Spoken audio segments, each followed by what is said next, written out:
Est-ce que tu peux m'aider à dire à ton voisin, nous ne sommes que des songes et vos jeunes gens de vision. 29. Même sur les serviteurs et les servantes, dans ces jours-là, je répandrai de mon esprit. Alléluia. Amen. J'aimerais encourager quelqu'un ce soir. Peut-être que dans ta tête, dans ton esprit, tu te dis la vie de puissance concernerait une catégorie de personnes. C'est peut-être une affaire des pasteurs. C'est peut-être une affaire de ceux qui sont particuliers. Mais au travers de ce passage, je viens te dire, Dieu n'a pas dit que je répandrai de mon esprit sur mes vaillants, sur ceux qui sont costauds. Non, la promesse est faite pour que l'esprit soit répandu sur toute chair. Alléluia. Amen. En fait, toute chair là, ça veut dire même toi, dont le nom de la famille est inconnu. Puisque tu es chair, sur toi la promesse est aussi donnée. Sur toute chair, voudrait dire que pour toi également, qui n'a peut-être pas encore atteint l'âge de la majorité, tu es aussi fait de chair. Et la promesse est pour toi. Sur toute chair, voudrait justement dire, sans distinction de sexe, toi aussi, cette promesse est pour toi. Alléluia. Amen. La marche dans la puissance ne regarde pas ton état civil, marié ou célibataire. Puisque tu es fait de chair, tu es inclus dans toute chair. Alléluia. Amen. Sur toute chair, que tu sois orphelin ou veuve, ce n'est pas ce qui importe à Dieu. Ce qui est le plus important pour Dieu, c'est que tu sois fait de chair et que tu aies le souffle de Dieu. Alléluia. Amen. Alléluia. Amen. Dieu promet qu'il répandra sur toute chair. Il dit vos fils et vos filles sans distinction prophétiseront. Et il va même plus loin. Il dit sur les servantes et sur les serviteurs. Que tu sois patron ou que tu sois ouvrier, que tu sois bonne, que tu sois domestique, sur toi également, Dieu répand de son esprit, de manière à ce que tu marches dans la puissance. Alléluia. Amen. La promesse est également pour toi. Alléluia. Amen. Maltraité, méprisé, peu importe, puisque tu es fait de chair, la promesse est pour toi. Alléluia. Amen. Dieu promet. Et quand il promet ainsi, plus tard, alors que Jésus-Christ est en train d'aller vers la fin de son ministère ici sur la terre, il fait une recommandation que nous avons vue hier à ses disciples dans Actes le chapitre 1. À partir la Bible dit, comme il se trouvait avec eux, il leur recommanda de ne pas s'éloigner de Jérusalem, mais d'attendre ce que le Père avait promis. Ce que je vous ai annoncé leur, dit-il. Alléluia. Amen. Qu'est-ce que le Père avait promis? Nous venons de le voir. Sans distinction de race et de couleur, je répandrai de mon esprit sur toute chair. Et Jésus leur dit, je viens vous rassurer. Moi-même, j'ai été loin. Le Père ne peut pas vous mentir. Ce qu'il a promis, il réalise. Il a réalisé dans ma vie. Vous avez vu comment j'ai marché en puissance. Comment je pouvais aller de lieu en lieu, guérissant ceux qui étaient sous l'empire du diable. Vous l'avez vu. Vous m'avez vu faire. Et vous aussi, sur cette terre, vous allez marcher en puissance. Mais attendez un peu. Et les disciples ont attendu. Ils ont attendu jusqu'au jour de la Pentecôte. Au chapitre 2 des Actes des Apôtres, on nous dit que c'était le jour de Pentecôte. Ils étaient tous en un même lieu. Et tout à coup, les lieux où ils étaient tremblés, et des langues semblables, des flammes semblables à des langues de feu descendirent sur chacun d'eux. Et ils furent tous remplis du Saint-Esprit et se mirent à parler en langue. Alléluia. Amen. Mais avant d'aller là-bas, laissez-moi donner quelques raisons pour lesquelles Dieu ordonne que toi tu sois puissant. Ce n'est pas par hasard. Ce n'est pas pour rien que Dieu ordonne que tu sois puissant. Je vais m'attarder sur deux raisons. Il y en a plusieurs. Mais ce soir, mon attention est sur deux raisons. La première des raisons, Dieu veut que tu sois puissant parce que lui-même est tout puissant et il veut que tu reflètes sa nature. Alléluia. Amen. Dieu est tout puissant. Dieu est fort. Dieu est redoutable. Il voudrait que son enfant soit justement le reflet de sa nature. De manière à ce que lorsque tu es en train de marcher ici sur terre, que l'on se pose la question, que l'on se dise comme on pouvait dire de Jésus-Christ, qui est cet homme à qui même les arbres peuvent obéir? Alléluia. Amen. Les eaux de la mer lui obéissaient. Les esprits méchants lui obéissaient. Tous les principes de la nature lui étaient soumis. Aucune maladie ne résistait devant lui. Aucune situation difficile. Même quand les gens pouvaient avoir faim, il était capable de nourrir des milliers de personnes. Dieu est capable.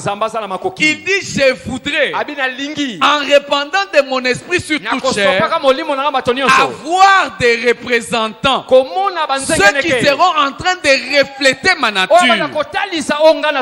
Tu es sélectionné par Dieu pour les représenter ici sur terre.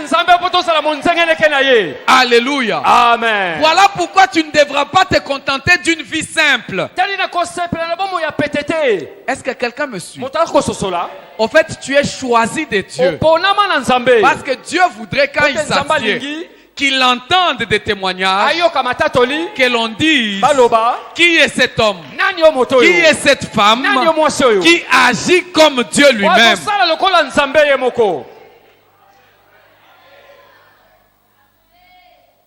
Dieu ne voudrait pas que l'on soit de contre-témoignages. Quand il y a un cas difficile, parce que le monde attend de nous un signe de la gloire de Dieu. Quand il y a un problème, Dieu voudrait savoir que l'on ira chercher sa fille pour dire viens vite, on a un problème, viens prononce une parole, viens dire une chose. Pas parce que Dieu t'a déjà oué. Parce qu'il avait dit, vos fils et vos filles feront quoi? Ils prophétiseront. Quand les hommes ont besoin d'entendre la parole de Dieu, quand ils ont besoin de l'ainsi dit l'Éternel, ils n'ont plus besoin d'aller chercher ailleurs. Parce que Dieu a sélectionné des hommes et des femmes afin qu'ils reflètent sa nature. Et toi, tu as été sélectionné pour refléter la nature de Dieu. Voilà pourquoi Dieu ordonne que tu sois puissant. Alléluia. Amen. Il a besoin des représentants ici sur terre. Il a besoin que là où tu te trouves au travail, que l'on sache que Dieu est représenté. Et que lorsque quelqu'un a besoin de Dieu, il n'a pas besoin d'aller loin. Il va consulter Dieu en posant son problème chez toi.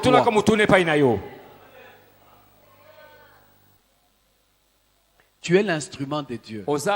Le reflet de Dieu. Les reflets de la nature de Dieu. Ton Dieu est tout puissant. Il est tout capable. Il est capable de faire des choses extraordinaires. Et Jésus-Christ était en train de le dire.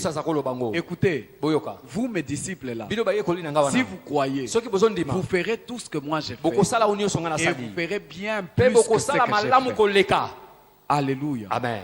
Parce que l'ordre de Dieu, la volonté de Dieu est que tu sois puissant et que je sois puissant. Et en parlant de Dieu, la Bible dit de Dieu ceci. Ça c'est le psalmiste qui est en train de chanter. Il dit de Dieu ceci dans le psaume 66. Quand nous lisons à partir du verset 1er jusqu'au 7e, il dit: faites à Dieu une ovation. Ça, c'est une autre version que j'ai prise. Je sais que vous avez une version autre que la mienne. Un peu comme pour dire chanter des louanges à Dieu. Faites-lui des ovations. N'est-ce pas? Amen. Gens du monde entier, célébrez par vos chants son nom glorieux. Honorez-le par vos louanges. Et c'est ce que nous étions en train de faire tout à l'heure avant la parole. Dieu a dit à Dieu: combien ce que tu fais est impressionnant. Face à ton immense puissance, tes ennemis abandonnent toute fierté. Alléluia. Amen. Quand les ennemis de Dieu voient la puissance de Dieu, ils abandonnent toute fierté. Voilà. Et dans d'autres versions, ils disent: tes ennemis te flattent. Tes ennemis commencent à se rabaisser et commencent à te flatter quand ils voient la puissance de Dieu. Alléluia. Amen. Les ennemis de Dieu verront la puissance de Dieu au travers de ta vie et ils vont abandonner leur fierté. Dieu veut que ses ennemis abandonnent leur fierté. Alléluia. Amen. Que les gens du monde entier s'inclinent jusqu'à terre devant toi et qu'ils te célèbrent par leurs chants. Oui, qu'ils te célèbrent, Seigneur. Venez voir ce que Dieu a fait pour les humains. Alléluia. Amen. En fait, quand les gens seront en train de regarder dans ta vie, on sera en train de dire aux gens: venez voir ce que Dieu a fait. Venez voir ce que Dieu est capable de faire. Alléluia. Amen. Pourquoi? Parce qu'il règne avec puissance. Et dans d'autres versions, il règne avec énergie pour toujours. Alléluia. Amen. Et des yeux, il surveille les nations. Que les rebelles ne fassent plus des fiers. Alléluia. Amen. Dieu veille sur toutes les nations. Et il voudrait, quand il est en train de regarder, que ses enfants exercent un ministère de puissance. Ça, c'est la première raison. Notre Dieu est tout puissant. Et il veut que l'on reflète sa nature. Et la deuxième raison pour laquelle j'aimerais que tu prennes ce commandement de Dieu à cœur et que tu cherches à tout prix à exercer un ministère de puissance, c'est que nous sommes engagés, nous sommes impliqués dans un grand combat. Tel que nous sommes là. Nous sommes impliqués dans un grand combat. Deux fois, nous le savons. Peut-être que tu en as conscience. Peut-être que tu n'en as pas conscience. Mais lorsque nous lisons la Bible, depuis le commencement, nous sommes engagés dans un combat contre le monde des ténèbres. Quand Dieu avait choisi le peuple d'Israël et qu'il voudrait justement faire de lui son reflet, le reflet de sa nature, Dieu dit à Moïse en son temps, il dit, je sais que le roi d'Égypte ne vous laissera point aller si ce n'est par une main puissante. Alléluia. Amen. Le combat dans lequel nous sommes impliqués demande à ce que nous puissions exercer un ministère de puissance. Parce que justement, l'ennemi de nos âmes comprend mieux la démonstration de puissance. Alléluia. Amen.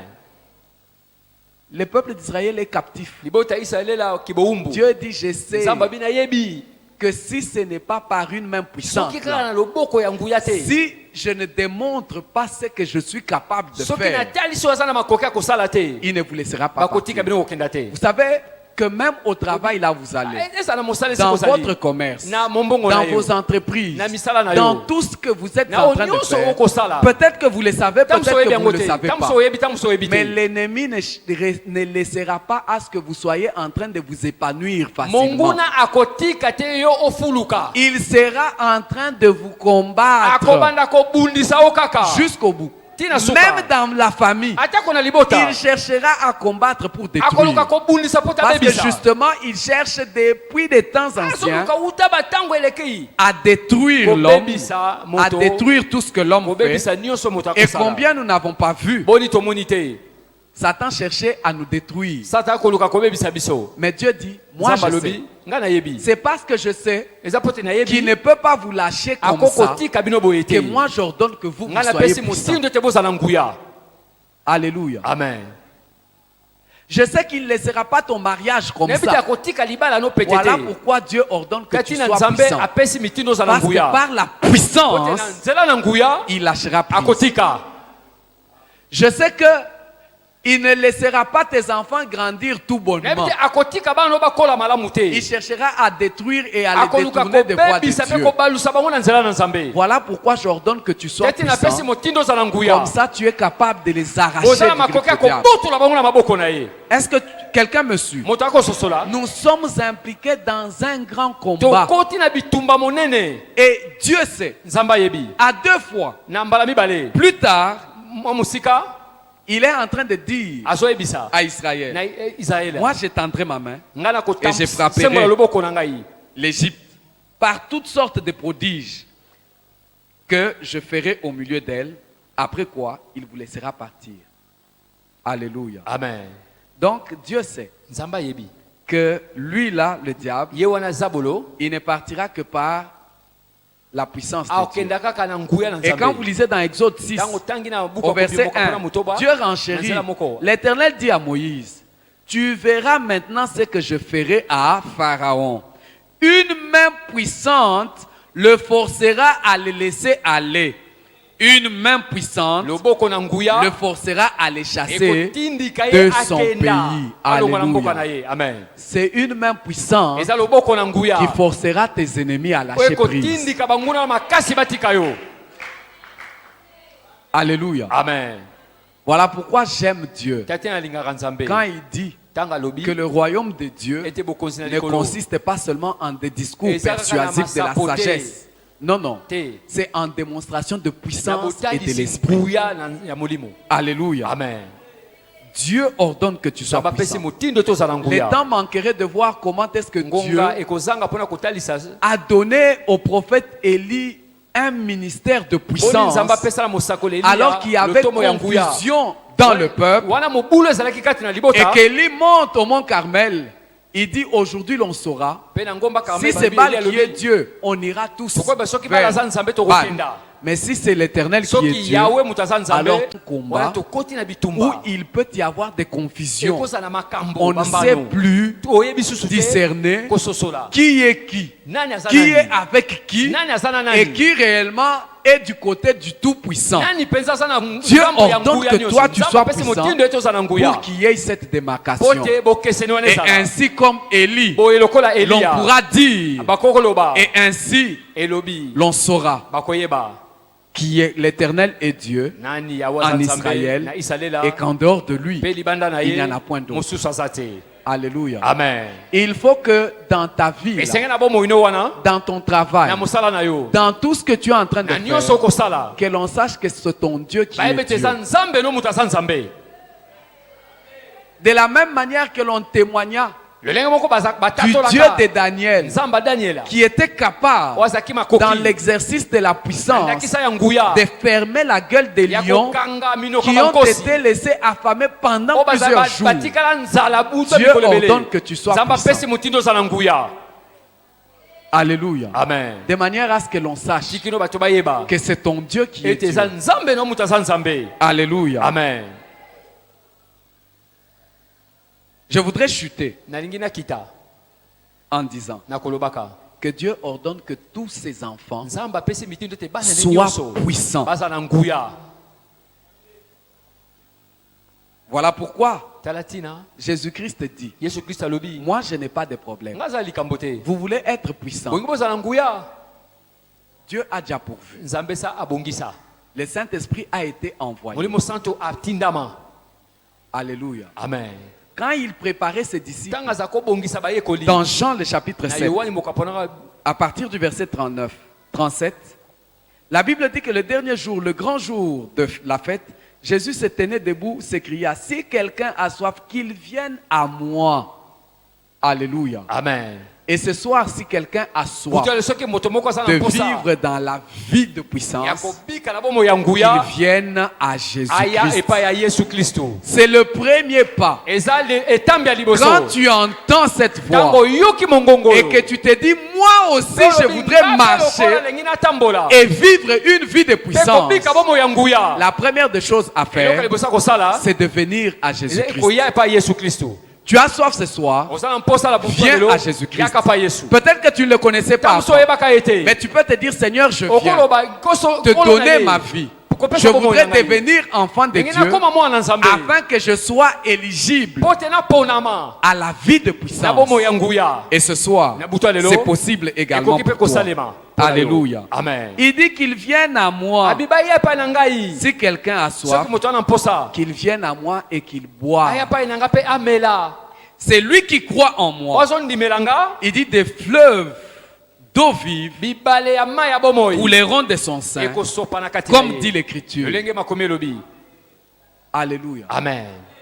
Si tu crois, des fleuves d'eau vive couleront de ton sein, comme disent les Écritures. Un peu comme pour dire, ce que les Écritures ont dit, c'est vrai, ça va s'accomplir. Dieu n'est pas un homme pour mentir. Si il a dit que si quelqu'un croit en moi, les fleuves d'eau vive couleront de son sein, certainement ça sera fait. Alléluia. Amen. Nous devons croire, venir à Jésus, mais aussi croire à Jésus. Voilà pourquoi le jour de la Pentecôte, quand le Saint-Esprit est descendu et que les gens ont accouru, ont constaté qu'il y a quelque chose d'extraordinaire qui se passe. L'apôtre Pierre prend et prononce un discours. À la fin de son discours, la Bible dit, dans Actes le chapitre 2, qu'ils étaient tous ensemble, dans un même lieu. Le Saint-Esprit est descendu. Il y a eu un grand bruit. Et les gens sont venus. Et quand les gens entendent le discours de Pierre, Après avoir entendu ce discours, ils eurent le cœur vivement touché. Et ils dirent à Pierre et aux autres apôtres, hommes frères, que ferions-nous? Pierre leur dit, répentez-vous et que chacun de vous soit baptisé au nom de Jésus-Christ pour le pardon de ses péchés, et vous recevrez le don du Saint-Esprit. Et ce qui est beaucoup plus intéressant, c'est au verset 29. Quand l'apôtre Pierre ajoute et dit, car la promesse est pour vous, pour vos enfants, et pour tous ceux qui sont au loin, en aussi grand nombre que le Seigneur, notre Dieu, les appellera. Ce qui s'est passé le jour de la Pentecôte est possible aujourd'hui encore. Alléluia. Amen. Parce que cette promesse a été donnée également pour nous. Pour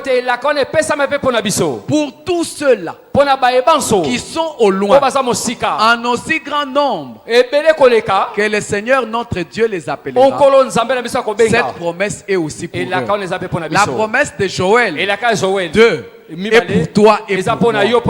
Et la Bible nous donne toutes ces preuves pour justement nous montrer qu'en principe, toi et moi, nous sommes éligibles à cette promesse. Nous sommes bénéficiaires de cette promesse. Parce que Dieu ordonne que tu sois puissant. Il voudrait que toi et moi nous puissions marcher dans la puissance. Mais ça dépend de la soif que tu as. Ça dépend de la foi que tu as. Et ce soir, j'aimerais que nous puissions prier le Seigneur. Je ne sais pas quelle est la soif que tu portes. Mais Dieu ordonne que tu sois puissant. Parce qu'il veut que tu reflètes sa nature. Dieu ordonne que tu sois puissant parce que ta vie est engagée dans un combat terrible. Et que dans ce combat, tu ne sortiras vainqueur que lorsque tu marches dans la puissance. Et ta soif, tu la manifesteras justement en priant, en suppliant Dieu afin qu'il fasse descendre. Et c'est ce que les disciples avaient fait. Ils étaient dans la chambre haute, ils persévéraient dans la prière. Ils étaient en train de prier, de demander à ce que Dieu fasse descendre le Saint-Esprit qu'il avait promis. Et ce soir, j'aimerais t'inviter, si évidemment tu veux marcher dans la puissance, que tu te tiennes debout avec moi. Nous allons prier Dieu, nous allons le supplier afin qu'il nous envoie ce qu'il avait promis. Le Saint-Esprit qui a été promis, l'Esprit de Dieu, l'Esprit de force et de puissance, qu'il puisse te oindre, qu'il puisse me oindre, afin que nous puissions marcher dans la puissance. Marcher dans la puissance. J'aimerais entendre que tu élèves ta voix et que tu exprimes à Dieu ton besoin de marcher et de vivre dans la puissance. Que tu implores Dieu, que tu demandes à Dieu.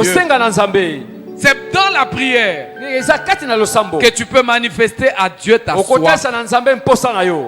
Et la Bible le dit,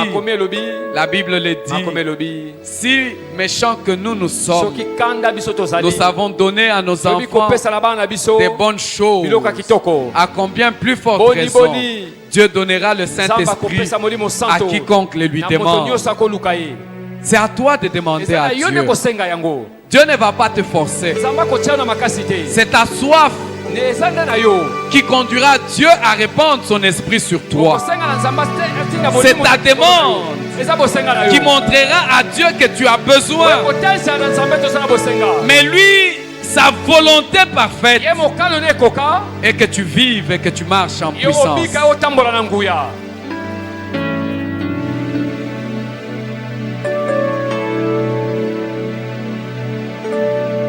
Notre Père Céleste, qu'il ouvre les écluses des cieux et qu'il répande de son esprit.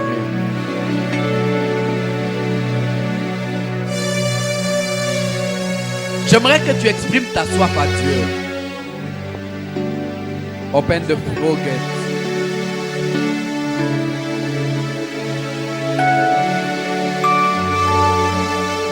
J'aimerais que tu exprimes ton besoin à Dieu, que tu exprimes ta soif à Dieu.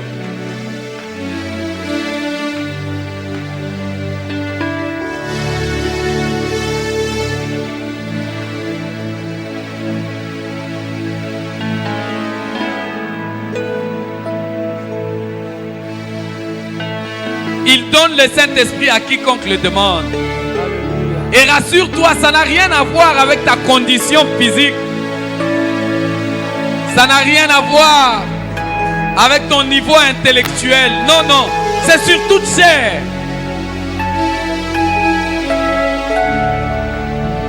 Oh my God, la